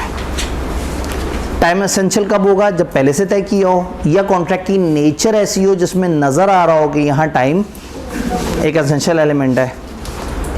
एक बंदे को आपने ख़ास तौर पे बुलाया था कि ठीक है जी आपने इस टाइम पे कॉन्सर्ट में आके गाना गाना है। जुमेरात की रात 10 बजे आपने फ़लाना मकाम पे कॉन्सर्ट पे गाना गाने आना है, वो भाई साहब नहीं आए और फ़ोन करके कह दिया कल आ जाऊँ। अब कॉन्सर्ट पे लोग इकट्ठे हुए हैं, टिकटें खरीदी हुई हैं, इंतज़ार कर रहे हैं। अगर वो सिंगर नहीं आएगा तो इंतज़ामिया वालों के साथ तो बहुत बुरी होगी। तो यहाँ टाइम तय नहीं किया कि एसेंस है, लेकिन नेचर ऑफ द कॉन्ट्रैक्ट से क्या नज़र आ रहा है? टाइम एसेंस है। तो टाइम एसेंस है में कॉन्ट्रैक्ट तोड़ेंगे तो मजलूम को ज़्यादा इख्तियार मिल जाएगा, और टाइम एसेंस नहीं था और कॉन्ट्रैक्ट तोड़ेंगे तो मजलूम को थोड़ा कम इख्तियार मिलेगा। किताब से पूछते हैं टाइम कहाँ एसेंशियल होता है? The time is essential to contract if the intention of parties express या implied was that time should be of essence of the contract. अब ऐसे में 2 सिचुएशन है, 1 भी एक दफ़ा प्रेस कर दीजिएगा, जज़ाकल्लाह। कॉन्ट्रैक्ट परफॉर्म नहीं हुआ, टाइम एसेंशियल है या नॉट एसेंशियल? अगर एसेंशियल है तो फिर तो जुल्म हो गया बेचारे के साथ, जिसको टाइम पे आपने कॉन्ट्रैक्ट परफॉर्म नहीं करके दिया और कॉन्ट्रैक्ट टाइम सेंसिटिव था, उसको मिल गई वॉइडेबल ऑप्शन। जब उसको वॉइडेबल ऑप्शन मिल गई तो वो चाहे तो कॉन्ट्रैक्ट रिस्काइन कर सकता है। ये क्या चीज़ है? कैंसिल। वो चाहे तो कॉन्ट्रैक्ट कैंसिल कर सकता है और सू कर दे ब्रीच के लिए, नॉन परफॉर्मेंस की वजह से सू लीगल केस कर दे। तो अगर टाइम सेंसिटिव था और अगले बंदे ने धोखा दे दिया आपको, तो आप नाराज़ हो जाएं, कॉन्ट्रैक्ट कैंसिल कर दें और उस बंदे पे डैमेजेस का केस कर दें। या he can also accept performance. हो सकता है कि आप कहें कि चलो ठीक है आज नहीं तुम कल परफॉर्म कर देना, लेकिन फिर कंपनसेशन नहीं मांग सकेंगे। नॉन परफॉर्मेंस की वजह से जो लॉस हुआ है वो नहीं मांग सकेंगे। हाँ, एक दिन लेट करने का जो जुर्माना पड़ेगा वो कर लेंगे। तो हो सकता है उस दिन सिंगर नहीं आया, आपने सबको बताया, उन्होंने कहा ये क्या किया, ये किस तरह से, उन्होंने कहा चलें ठीक है कोई बात नहीं, आप लोग कल आ जाएं और चूंकि हमने आपके साथ जुल्म किया है तो आपके टिकट में से हम 150-150 रुपये आपको वापस कर देते हैं। तो इससे कोई कहे ठीक है जी हम लोगों को कल बुला लेते हैं, फिर 150 रुपये पर बंदा तुम्हें देना पड़ेगा। तो आप टोटल कंपनसेशन चार्ज नहीं कर रहे, आप सिर्फ उस डिले होने का एक्स्ट्रा नुकसान उस बंदे को चार्ज कर रहे हैं। तो अगर टाइम एसेंस है तो चाहें तो आप कॉन्ट्रैक्ट कैंसिल कर दें और उसे कहें आज मेरा इतने हज़ारों टिकटों का नुकसान हुआ है, ये मुझे दे दो। या आप क्या करें, एक्सेप्ट कर लें परफॉर्मेंस, लेकिन फिर उसके बाद वो जो मेन नुकसान है वो आप क्लेम नहीं कर सकते unless at the time of acceptance he give notice to promisor of his intention. अगर आपने कह दिया आज नहीं आए, चलो कोई बात नहीं कल आ जाओ, तो मामला ख़त्म हो जाएगा। लेकिन आपने कहा आज नहीं आए, अच्छा कल आ जाओ, और आज और कल के डिफरेंस की वजह से जो मुझे पे करना पड़ रहा है वो मुझे दे दो। बात समझ आई? तो टाइम अगर एसेंस है तो आपके पास 2 ऑप्शन है, कॉन्ट्रैक्ट को सिरे से ख़त्म करके जितना टोटल नुकसान है वो मांग लो, या आप कहो कि चलो कोई बात नहीं है, मुश्किल हो गई है, चलो मैं अगले दिन भी एक्सेप्ट कर लेता हूँ, और अगले दिन और पिछले दिन के दरमियान का डिफरेंस अगर आप उसे कह देंगे मैं इतना तुम्हें चार्ज करूँगा तो इतना होगा। अगर कुछ ना कहें उसे तो समझा जाएगा आपने उसे माफ़ कर दिया। लेकिन टाइम एसेंस हुई ना, अगर टाइम एसेंशियल नहीं है तो आपको वॉइडेबल ऑप्शन नहीं मिलेगी, कॉन्ट्रैक्ट कैंसिल करने की ऑप्शन नहीं मिलेगी। हाँ, लेकिन वो जो अगले दिन शिफ्ट होने का जो नुकसान है वो नुकसान लेने की आपको ऑप्शन है। Promise is entitled to compensation for promisor for any loss occasion to him by such failure. तो ऐसे में कॉन्ट्रैक्ट कैंसिल नहीं करेगा, कॉन्ट्रैक्ट तो उसको एक्सेप्ट करना होगा दूसरे से, लेकिन वो जो उस डिले की वजह से उसको नुकसान हुआ है वो नुकसान उसे चार्ज करेगा। यहाँ हमने कहा कि आप या तो कैंसिल कर दो या एक्सेप्ट कर लो। अगर एक्सेप्ट कर लो तो फिर या बता दो या ना बताओ। बता दिया तो कंपनसेशन उतनी मिल जाएगी, नहीं बताया तो सब ओके। दूसरी तरफ हमने कहा आपके पास कैंसिल करने की तो ऑप्शन ही नहीं है, आपको कॉन्ट्रैक्ट एक्सेप्ट करना होगा। हाँ, एक्सेप्टेंस डिले होने की वजह से या कॉन्ट्रैक्ट लेट होने की वजह से जो हल्के फुल्के नुकसान हुए वो फिर कौन पे करेगा? जिसने कॉन्ट्रैक्ट डिले किया है। टाइम एसेंस और नॉट एसेंस में अगर मुझे बताएं कोई सवाल, कोई कन्फ्यूजन? जी सर, अगर कॉन्ट्रैक्ट हो गया, ठीक है, लाइट ओपन कर दीजिएगा। और कुछ टाइम मतलब गुजर गया, ठीक है, परफॉर्मेंस के टाइम पर अगर कोई ए या बी मतलब कोई कंडीशन डाल देता है या काउंटर ऑफर कर देता है। जी, परफॉर्मेंस के वक्त अगर एक बंदा कोई बीच में काउंटर ऑफर कर दे या कोई और शर्त रख दे, आप कॉन्ट्रैक्ट बन जाने के बाद उसको परफॉर्म करते हैं। लेकिन अगर कॉन्ट्रैक्ट बन जाने के बाद आप उस कॉन्ट्रैक्ट में कोई चेंज करना चाह रहे हैं तो वो बाहमी रजामंदी से होगी। अगर बाहमी रजामंदी हो गई तो आप कॉन्ट्रैक्ट में अल्ट्रेशन, नोवेशन, इस तरह की काफ़ी तब्दीलियाँ कर सकते हैं जो चैप्टर 6 में हम पढ़ेंगे इंशाल्लाह। अदरवाइज़ कॉन्ट्रैक्ट बन जाने के बाद आपको हू बहू परफॉर्म करना होता है, नहीं तो डैमेजेस पड़ जाते हैं। जी, कॉन्ट्रैक्ट की परफॉर्मेंस से रिलेटेड सवाल। All clear? भाई का एक सवाल, आखिरी सवाल। जी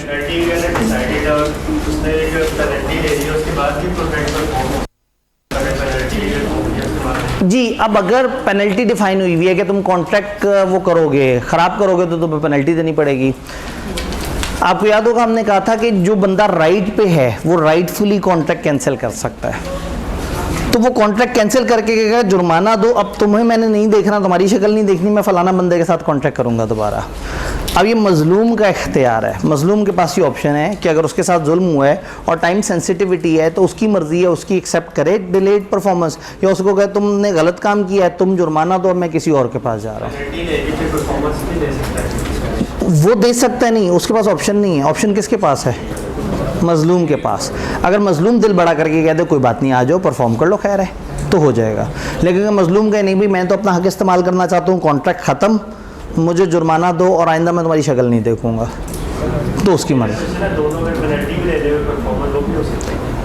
एट द ऑप्शन ऑफ मज़लूम, not at the option of जालिम। ऐसे नहीं कर सकता यार अब तो जुर्माना दे दिया है, अब तो सुन लो मेरी। अगर जुर्माना दिया तुमने पिछली गलती का और मुझे सबक सिखा दिया कि तुमसे डील मैंने कभी भी नहीं करना, तो मज़लूम के पास ये ऑप्शन है कि वो चाहे तो उसी बंदे से दोबारा डील कर ले। जालिम के पास ये ऑप्शन नहीं है। कॉन्ट्रैक्ट की परफॉर्मेंस हमें समझ आ गई। अब सवाल ये कि कॉन्ट्रैक्ट ख़त्म कैसे कैसे होता है। अगर एक दफ़ा कॉन्ट्रैक्ट बन गया तो कैसे ख़त्म होगा? चैप्टर 6 गैर महसूस तरीके से कॉन्ट्रैक्ट ख़त्म करने के सारे हमें तरीके बता रहा है। कैसे ख़त्म होगा? सबसे बेस्ट तरीका, एक बना हुआ कॉन्ट्रैक्ट, एक कॉन्ट्रैक्ट बन चुका है, चैप्टर 2 से लेके 5 तक कॉन्ट्रैक्ट बन गया। अब ये कॉन्ट्रैक्ट ख़त्म कैसे होगा? तरीका नंबर 1, परफॉर्म कर दो, इससे भी तो ख़त्म हो जाएगा ना। कॉन्ट्रैक्ट डिस्चार्ज का क्या मतलब होता है? डिस्चार्ज का मतलब है कॉन्ट्रैक्ट अब ख़त्म हो गया, कानूनी तौर पे अब वो काबिल अमल चीज़ नहीं रही। तो कॉन्ट्रैक्ट कैसे कैसे डिस्चार्ज हो सकता है? नंबर 1, परफॉर्म कर दें तो कॉन्ट्रैक्ट ख़त्म हो जाएगा, लीगल ऑब्लिगेशन ख़त्म हो जाएगी ना, आपने परफॉर्म कर दिया, मुद्दा ही मुक गया। Number 2, attempted performance. आपने परफॉर्म करना था, आपने परफॉर्म करने की कोशिश की और सामने वाले बंदे ने आपको मना कर दिया। ये बात हमने पीछे पढ़ी है, इस चैप्टर में दोबारा रिपीट होती है। 2 तरीके। तीसरा, इलीगल हो गया, कॉन्ट्रैक्ट बना था, अचानक से गवर्नमेंट ने eight the time of supply कह दिया इस तरह की चीज़ सप्लाई करना तो मना है, तो भी कॉन्ट्रैक्ट डिस्चार्ज हो जाएगा। अगर इम्पॉसिबल हो जाए तो भी कॉन्ट्रैक्ट डिस्चार्ज हो जाएगा। अगर वो बंदा ही मर जाए जिसने परफॉर्म करना था और स्पेशल स्किल्स थी तो भी कॉन्ट्रैक्ट डिस्चार्ज हो गया। अगर ब्रीच हो जाए तो ये सारे वो तरीके हैं जिससे कॉन्ट्रैक्ट बना हुआ डिस्चार्ज हो सकता है। परफॉर्म हो जाए, अटेम्प्टेड परफॉर्मेंस हो जाए, सब्सिक्वेंट इलीगैलिटी हो जाए, सब्सिक्वेंट इम्पॉसिबिलिटी हो जाए, कोई डेथ या इस तरह का कोई मामला हो जाए जिसकी वजह से कॉन्ट्रैक्ट खत्म हो गया, या ब्रीच हो जाए। ब्रीच और उसके जुर्माने हमने चैप्टर 9 में पढ़े हुए हैं। तो जल्दी से इसको देखने की कोशिश करते हैं। किताबों में बहुत ही बच्चों वाली बातें बार बार रिपीट करते हुए बताएगी। 3 एक दफ़ा कर दीजिएगा, जज़ाकल्लाह। When contract is performed, contract कब माना जाएगा कि परफॉर्म हो गया? Contract is said to have been perform when the parties to contract either perform और offer to perform their respective promises. Contract कब समझा जाएगा परफॉर्म हो गया? या परफॉर्म कर दें या ऑफर टू परफॉर्म करें। याद है एक बंदे ने कहा था मैं परफॉर्म करना चाहता हूँ, दूसरे ने उसे रोक दिया। तो जिसने कहा मैं परफॉर्म करना चाहता हूँ, वो जो पेंटर हमारे पास सामान लेके पहुँच गया था और हमने कहा नहीं नहीं अभी मत करो पेंट, तो उसने तो ऑफर कर दी, अब उसे पेंट भी नहीं करना और जुर्माना भी मांग लेगा। तो कॉन्ट्रैक्ट या परफॉर्म होता है या ऑफर टू परफॉर्म या इसको अटेम्प्टेड परफॉर्मेंस कहते हैं। किताब को लगा भी बात समझ नहीं आई, उन्होंने फिर से बताया the parties to contract must either perform और offer to perform their respective promises unless it is dispensed with or excused under the provision of this act or any other law। unless के excuse हो, वो law show वगैरह बीच में आ जाए तो फिर तो कुछ नहीं कर सकते। अदरवाइज कॉन्ट्रैक्ट या परफॉर्म करना होता है या ऑफर टू परफॉर्म करना होता है। किताब को अभी भी लगता समझ नहीं आई। उसने कहा जी परफॉर्मेंस दो तरह की होती है, एक्चुअल परफॉर्मेंस होती है where promisor has made the performance in accordance with the terms of contract and accepted by promise, it is called an. जो टर्म्स थी उसके मुताबिक उसने परफॉर्म कर दिया, दूसरे बंदे ने उसे कबूल कर लिया, तो ये एक्चुअल परफॉर्मेंस है। अटेम्प्टेड परफॉर्मेंस, प्रोमिसर ने ऑफर ऑफ परफॉर्मेंस दी लेकिन अगले बंदे ने उसको एक्सेप्ट नहीं किया, उसे रोक दिया, मना कर दिया, तो ये क्या कहलाएगी? Attempted performance. अटेम्प्टेड परफॉर्मेंस देने का मतलब है कि आपने परफॉर्म करने की कोशिश की, अगले ने रोक दिया, अब आपने परफॉर्म नहीं करना, लेकिन अगले बंदे पे आप जुर्माना कर सकते हैं कि जी इसने मुझे परफॉर्म नहीं करने दिया। अटेम्प्टेड परफॉर्मेंस को टेंडर भी कहते हैं। तो अचानक से किताब को लगा कि बच्चों को बताना ज़रूरी है कि एक वैलिड टेंडर किसे कहेंगे। अटेम्प्टेड परफॉर्मेंस क्या है? एक बंदा आया, उसने कहा मैं परफॉर्म करना चाहता हूँ, एक बंदे ने आपको ऑफर दी परफॉर्मेंस की और आपने क्या कर दिया? उसे मना कर दिया। कब माना जाएगा कि अटेम्प्टेड परफॉर्मेंस ठीक थी? एक बंदे ने रात 2 बजे कॉल की, मैं परफॉर्मेंस के लिए आना चाहता हूँ। उसने कहा जी रात 2 बजे सोने का टाइम है, इस टाइम पे आप मुझे कौन से आम देने आ रहे हैं? आम, हमारा तो कॉन्ट्रैक्ट ही आम का है। तो ये टाइम गलत है, टाइम मुनासिब नहीं है। तो आपने गुस्से में फ़ोन काट दिया कि यार क्या वाहियात आदमी हो तुम। अगले दिन वो पहुंच गया अदालत, जी मैं परफॉर्म करना चाहता था, इन्होंने रोक दिया। मैं दरवाजे के बाहर आमों की टोकरियां लेके खड़ा रहा, इन्होंने दरवाज़ा नहीं खोला। गलत हो गया, टाइम सही नहीं था। चलें अगली दफ़ा टाइम सही था, दोपहर 3 बजे का वक्त था, एक बंदे ने दूसरे को आम सप्लाई करने थे, वो उसे मार्केट में शॉपिंग करता नजर आया अपनी बेगम के साथ। ये उसके पास फ़ौरन जाके कहा माल चाहिए। इसने कहा यार मैं इस वक्त शॉपिंग पे हूँ, मैं अपने बिजनेस प्रेमिसेस में जाऊँ, तुम वहाँ जाके मुझे आम डिलीवर करो, तुम यहाँ जो मुझे आम डिलीवर कर रहे हो। अब कितना अजीब सा लगेगा कि मॉल में बैठा हुआ और एक बंदे से आम ले रहा है, वो प्लेस सही नहीं है, टाइम सही ना हो, प्लेस सही ना हो, तो ये अटेम्प्टेड परफॉर्मेंस तो नहीं है। उसने आपको मिस कॉल मार दी, क्या ये अटेम्प्टेड परफॉर्मेंस है?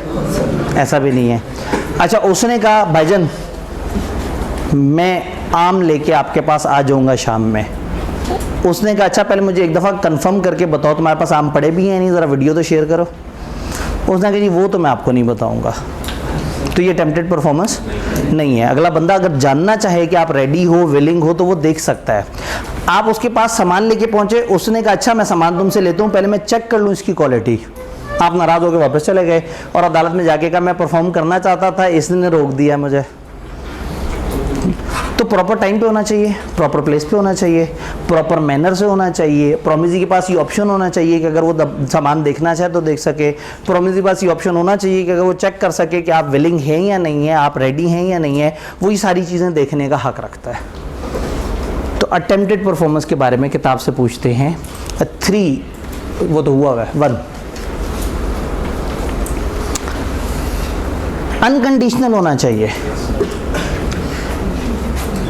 उसको कॉल की, उसको अगर बहुत प्यारा मौसम हो रहा हुआ तो मैं तुम्हारी तरफ आम देने आ जाऊंगा, तो ऐसा नहीं है। कंडीशन नहीं होनी चाहिए भाई मैं तुम्हारे पास आम देने के लिए आ रहा हूँ। शुक्र है आम की एग्जांपल थी। It must be made at a proper time, it must be made at a proper place. Promisee के पास अपॉर्चुनिटी होनी चाहिए कि वो देख सके कि क्या प्रोमिसर एबल और विलिंग है। प्रोमिसी के पास रीजनेबल अपॉर्चुनिटी होनी चाहिए कि वो देखे कि जो गुड्स हैं वो वही हैं जो ऑफर किए गए थे। Then offer to one of several joint promisees have same legal consequences. आपने उनसे कहना था कि मैं परफॉर्म करने आ रहा हूँ, आपने कहना था, आप सब्जेक्ट हैं, जिनको कहना था वो कौन है? ऑब्जेक्ट हैं। अगर जॉइंट प्रोमिसीज हैं और आपने किसी एक को भी कह दिया तो कानूनी तौर पे आपने सबको कह दिया। तो सबसे पहले किताब ने हमें टेंडर और टेंडर के रूल्स बताए, परफॉर्मेंस किसे कहते हैं और अटेम्प्टेड परफॉर्मेंस किसे कहते हैं, और ये सारी कहानी बताई। उसके बाद किताब बड़े फ़ख्र से आपको 3 रूल्स बता रही है। अब ये 3 रूल्स पढ़ने आपने किताब का फ़ख्र चेक करना है। If offer of performance has not been accepted by promisee, the promiser is not responsible for non-performance, nor does he thereby lose his right of compensation and recession. अगर ऑफर देने वाले ने ऑफर दी performance की और promisee ने accept नहीं किया, तो अब उस बंदे ने वो आज़ाद हो गया परफॉर्म नहीं करना, और साथ ही कंपनसेशन लेने का उसका राइट ख़त्म नहीं हुआ। ये रूल समझ आ रहा है? अगर एक बंदा परफॉर्मेंस देना चाह रहा है और उसकी परफॉर्मेंस एक्सेप्ट नहीं हुई प्रोमिसी की तरफ से, तो फिर प्रोमिसर रिस्पॉन्सिबल नहीं है अब नॉन परफॉर्मेंस के लिए। कोई उसे ये नहीं कहेगा कि तुमने क्यों नहीं फिर सप्लाई किया। आम कहेगा भाई मैं आम सप्लाई करने आ रहा था, नहीं ली अगले बंदे ने आम, तो अब उसे परफॉर्म करने की ज़रूरत नहीं है। और ना एक तो परफॉर्मेंस की भी ज़रूरत नहीं है और ना ही उसका कंपनसेशन का राइट ख़त्म हुआ है। आम दिए बगैर लीगल केस कर सकता है। Not does he thereby lose his right of compensation and compensation और कैंसिलेशन का राइट उसका ख़त्म नहीं हुआ। ये वही रूल है जो हम पिछली 2-3 दफ़ा अभी चैप्टर 6 में भी हम इसका 7 में भी इसका जिक्र कर चुके हैं कि अगर ऑफ़र रिजेक्ट हो गई है, अटेम्प्टेड परफॉर्मेंस रिजेक्ट हो गई, तो अब उसको परफॉर्म करने की ज़रूरत नहीं है और अभी भी वो कंपनसेशन मांग सकता है।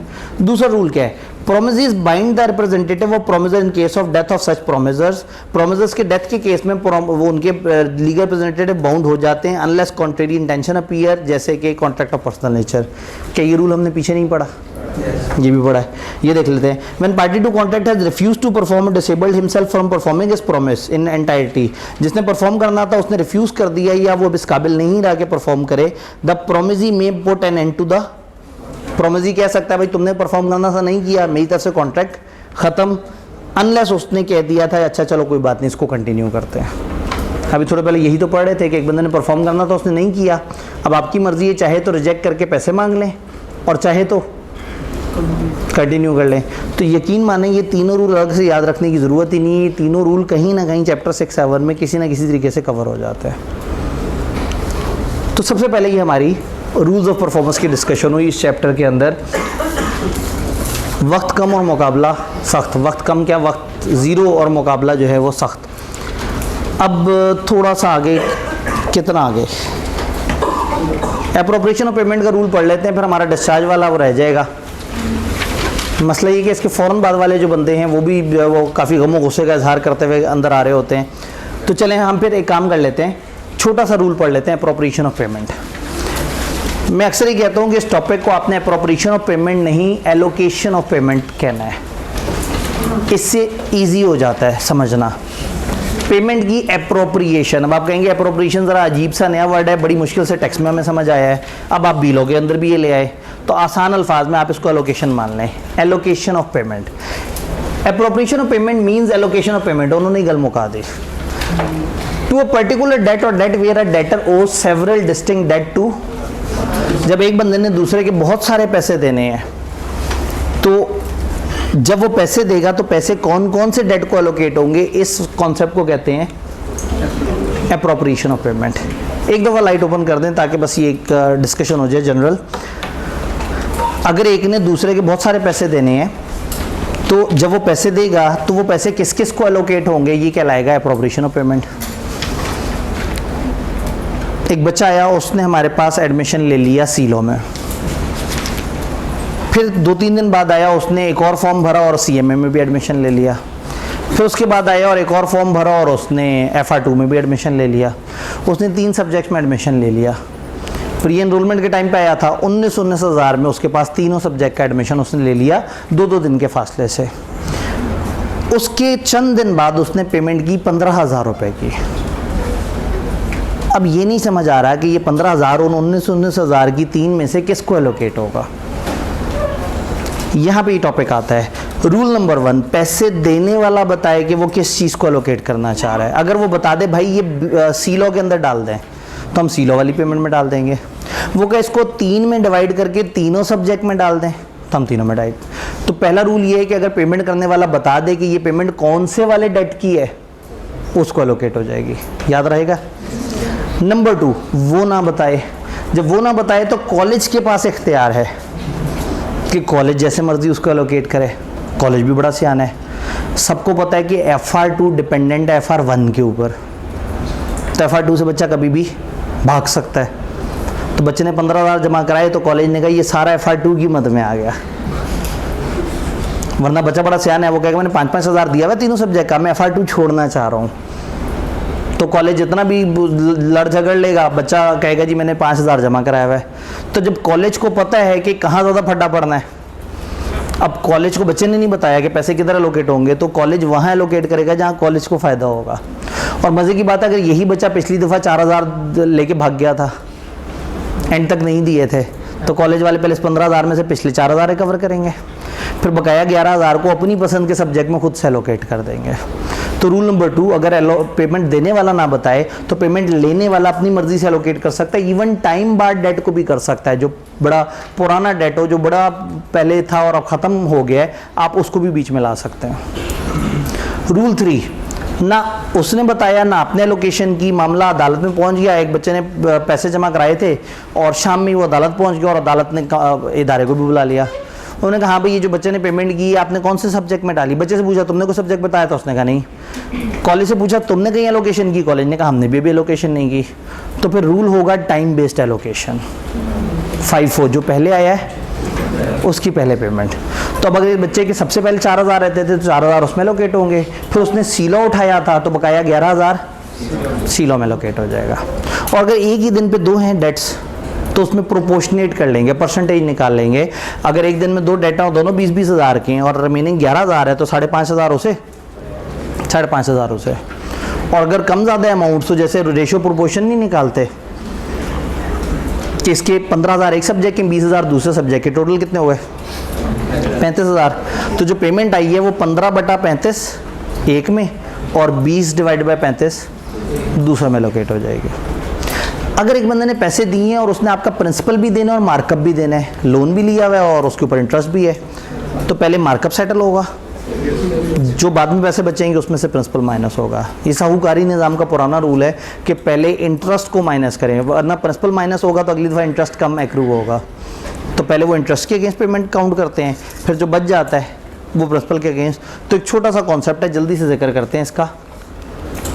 अब 1-3 एक दफ़ा कर दीजिएगा। पहले मार्कअप को सेटल करना है, फिर इंटरेस्ट को करना है। जी, पहले मार्कअप को सेटल करना है, फिर प्रिंसिपल को करना है।